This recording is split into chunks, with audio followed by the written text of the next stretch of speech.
The Route to Villainy by Lily Penwielder. Read by Oakshadow5. Summary. Prompt.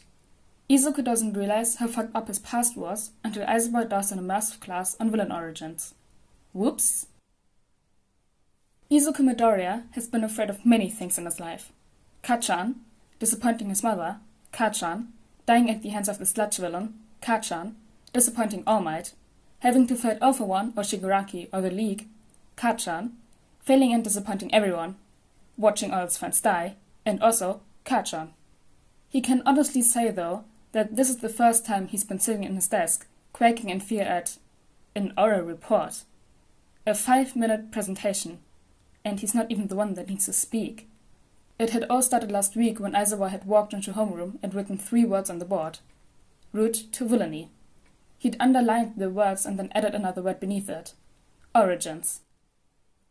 Last week. Aizawa faces the class with a signature stare. Villains. What makes them turn to villainy? What makes them decide to go down a path that will in all likelihood end with them behind bars?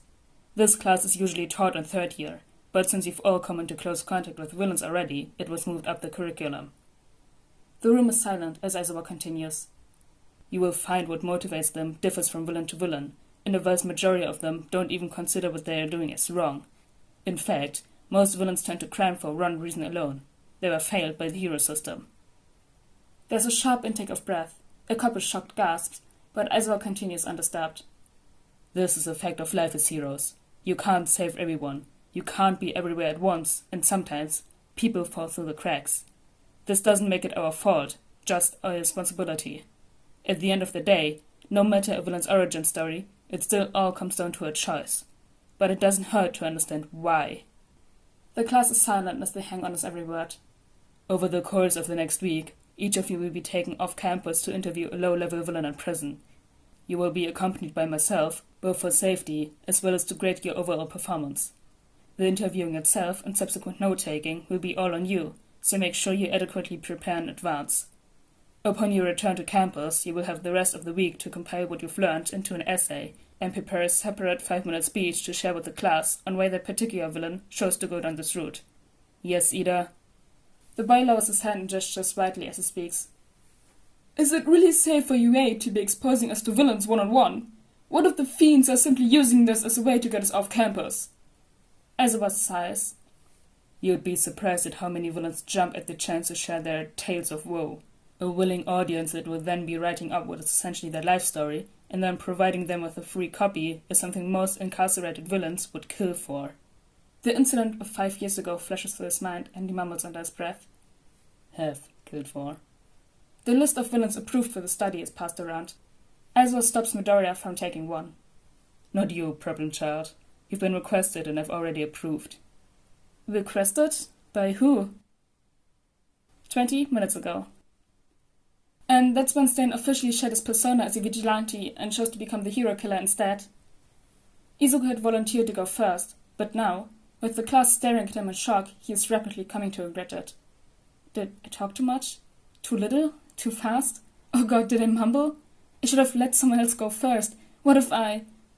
Ida, pale-faced and wide-eyed, finally looks up and claps. His other friends join in, and Izuku quickly bows and makes his way back to his seat, beyond grateful for his wonderful friends. Aizawa hadn't exactly told them to take notes, but Izuku has a fresh notebook out anyway. Keeping track of things that can push people to villainy will only make him a better hero in the long run. So as Ashton gets up to speak next, Izuku quickly writes down. Number 1. Disillusioned with heroes. That's actually a pretty common theme now that Izuku thinks about it. Stain still has fans, and at least 2 of the League have claimed to follow his ideals, so maybe it's something heroes need to actually work on changing. Ashido clears her throat, and Izuku quickly cuts the train of thought there. He can always think more on this later. I met with the villain known as Seducer, whose quirk is the ability to kind of hypnotize anyone that meets her gaze unimpeded for 5 seconds. Hinata promptly falls out of his chair, but Ashido ignores him as her tone turns somber. After her quirk came in, her parents bought her special glasses that are thick enough to block her quirk, but it didn't matter.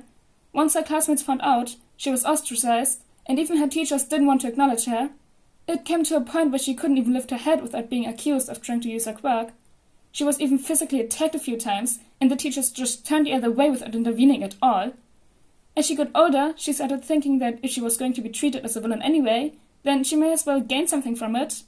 So, at her high school graduation, when it was her turn to step on stage for her diploma, she took her glasses off and, well, she had her revenge. It took weeks for the police to find everyone she'd snared, but by then, all of her classmates had been involved in some kind of public scandal, and she'd left town. Ashido shuffles her note cards awkwardly, a conflicted look on her face. If I had to pin down the reason she became a villain, I'd say she was really lonely. Aizawa is speaking now, gesturing for Ashido to sit back down and calling up Jiro next. It all goes over Izuku's head as he stares down at his paper. Number 2. Loneliness.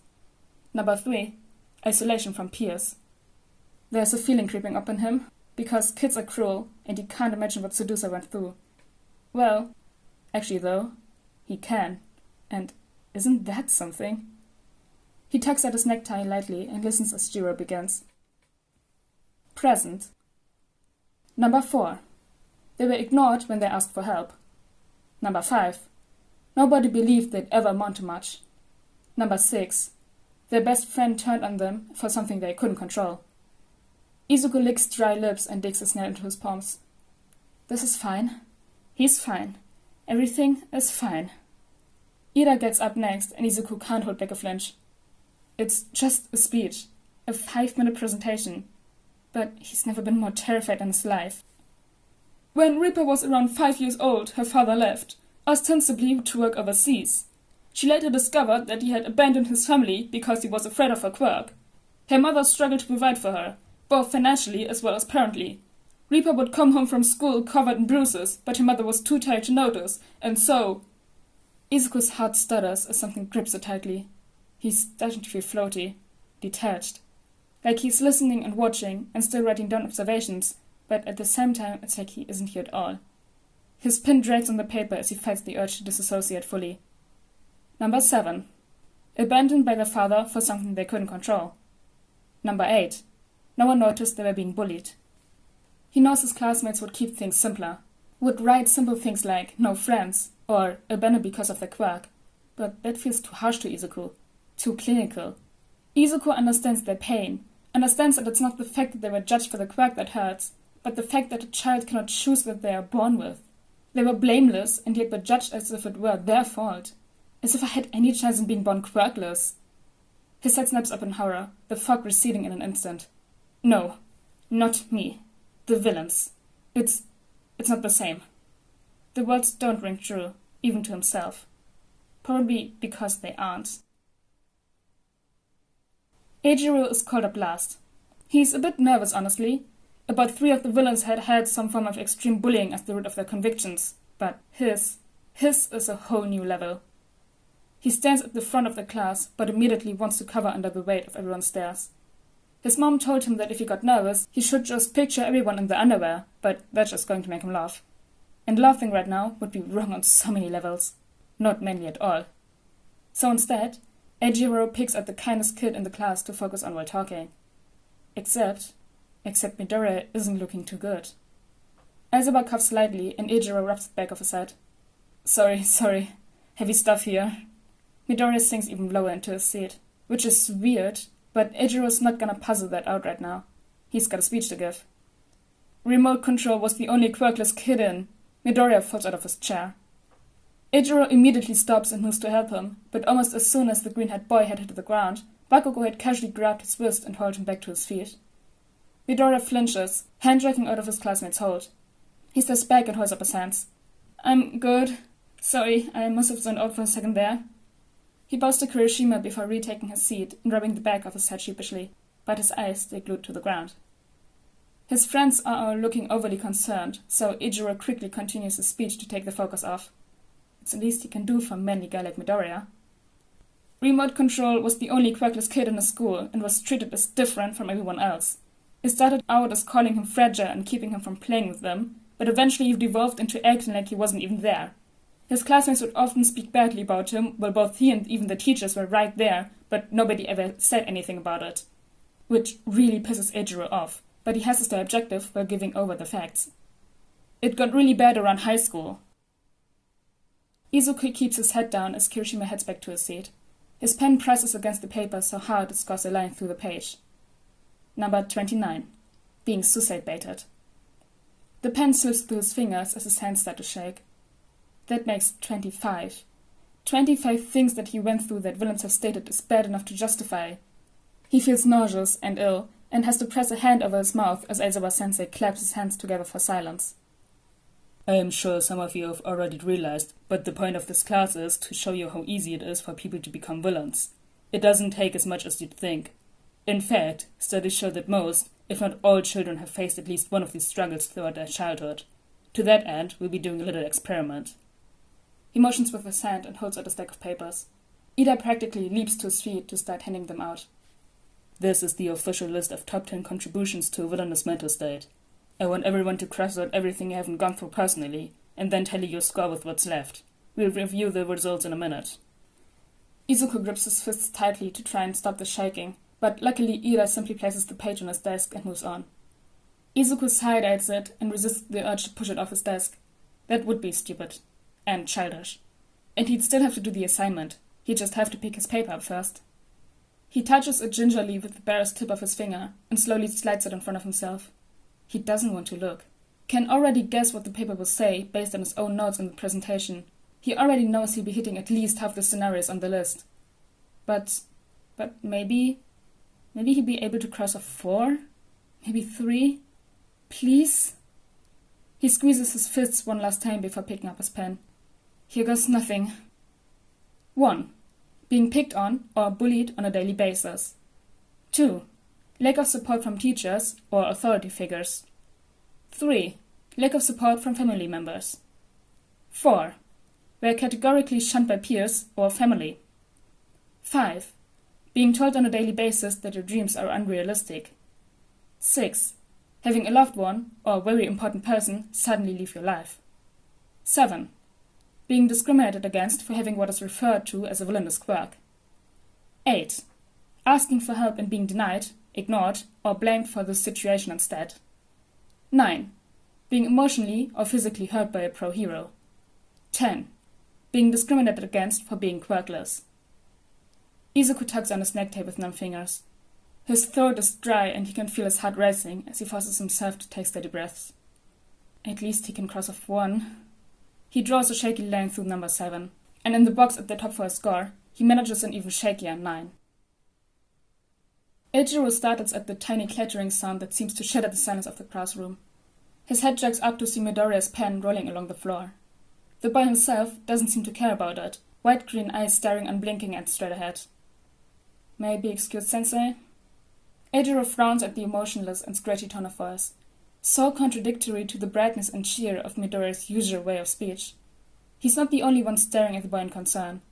Bakubro is half-turned in his seat, as if to hide the fact that he's watching it all, and up front, Aizawa-sensei's eyebrows are furrowed. Can't wait, problem child. There's only a few minutes left. Midoriya doesn't say anything, but Eiichiro can see shoulders hunching in, and head ducking low, and Aizawa-sensei sighs loudly. Off you go, then. Just bring me your paper so we can update the statistics. Midoriya gets to his feet slowly and holds his paper close to his chest. Bakugo tries to get his attention by poking at him with his pen, but Midoriya continues on as if he doesn't even feel it. His feet shuffle and drag, and Eiichiro is almost surprised that nobody besides him and Bakugo are watching. The explosive boy makes one last grab at Midoriya's back, and it's enough to throw the boy completely off balance. He flails as he trips, and his paper flutters to the ground at Aoyama's feet. Don't! Midoriya stutters out. But that's as far as he gets, as Aoyama glances down and gasps loudly. A 9? All noise in the room cuts out immediately, and Midoriya's face turns so pale his freckles stand out from across the room. He lets out a noise akin to a terrified squeak, and in a blur of green lightning, the door swings shut behind him. Mina leaps from her seat and jumps for the paper as Kaminari shouts, "You sure you weren't just reading it upside down, dude? How could Midoriya get a—" "It is! It's a 9!" Mina screams silence into the room as Bakugo's head thunks solidly onto his desk. "Holy shit! The only one he crossed off is—" Aizawa-sensei snatches the paper from her hands, his eyes narrowed in a fierce glare. This exercise is supposed to be anonymous, and I am sure you will be keeping what exactly you saw to yourself. He doesn't say anything else, merely turns his glare from Aoyama to Mina to Bakugo's head now covered by his arms. The silence turns oppressive, and Eiichiro slowly raises his hands. Could I go check on Midoriya? Those eyes turn on him next, and he fights the urge to look away. Aizawa Sensei scrutinizes him, seemingly looking for something, and Ejiro swallows and waits him out. Whatever he's looking for, he must find, because he suddenly looks away and jerks a thumb over his shoulder. Ejiro books it. Izuku fumbles with his necktie as he staggers into the wall. His dorm room is just up ahead. He's almost there if he can just... His hands are trembling and the knot just won't come loose. He slams into his door gasping and tugging and just struggling to breathe. It's over. It's all over. Stupid. Stupid. How could he actually answer it honestly? Now they know he used to be Quackler. Midoriya? Izuku stumbles, fingers still hopelessly tangled in what used to be his tie. He opens his mouth, but all he manages is a high, keening noise as he gasps for breath. Shit, hang on. There's hands on top of his. His body is torn between flinching back and continuing to panic, and he simply quakes as rough fingers gently free his own shaking ones, and finally, he is free. His fingers immediately fumble with his top button, but luckily, his saber makes quick work of that too. He presses back against the wall and just breathes for a minute, till he can finally wake up the courage to open his eyes. Kirishima's concerned face comes into view, and he slowly closes his eyes again. Thanks, he croaks. Don't mention it, Kirishima murmurs. Izuku slips his key from his pocket and slowly opens his door. Kirishima hovers in the doorway, and Izuku feels bile rising in the back of his throat at the thought of what this is. He's here to watch me. They must not trust me anymore. If I try to leave, will he stop me? The thoughts swirl and race, and he almost doesn't hear Kirishima when the boy asks him if he's alright. For some reason, the question pisses him off. Am I alright? No, I'm not fucking alright. I've just had the entirety of my childhood broken down into the millions of things I have in common with the villains. Am I alright? I don't think I've ever been alright in my fucking life. He storms into his room and flings that useless tie to his desk, followed swiftly by his jacket. He runs his fingers through his hair and pulls hard.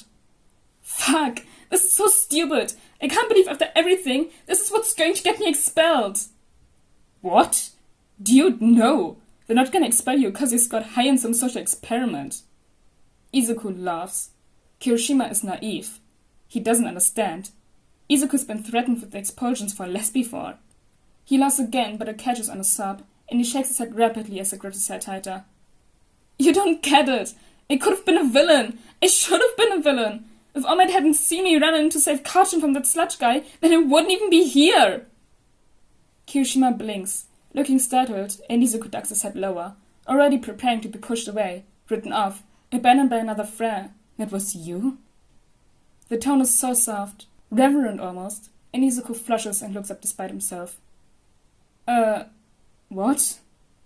The kid who ran in and threw his backpack, that stood up to the villain without having a strong quirk. That was you? Now it's Izuku's turn to blink in shock. Yeah, I guess. Kirishima stares at him and Izuku averts his gaze, suddenly uncomfortable and embarrassed at his previous outburst. A hand moves into his peripheral vision and he can't help flinching back, but Kirishima's touch is gentle as it helps his face to get him to look up again. You could never be a villain, Midoriya. His classmate's smile is wide and soft and oh so bright as he says, Midoriya, you're the one who inspired me to become a hero. I wouldn't be here if it wasn't for you. Izuku's breath catches and his eyes water, but Kirishima doesn't stop smiling at him, not even when he clings to him and sobs into his shirt.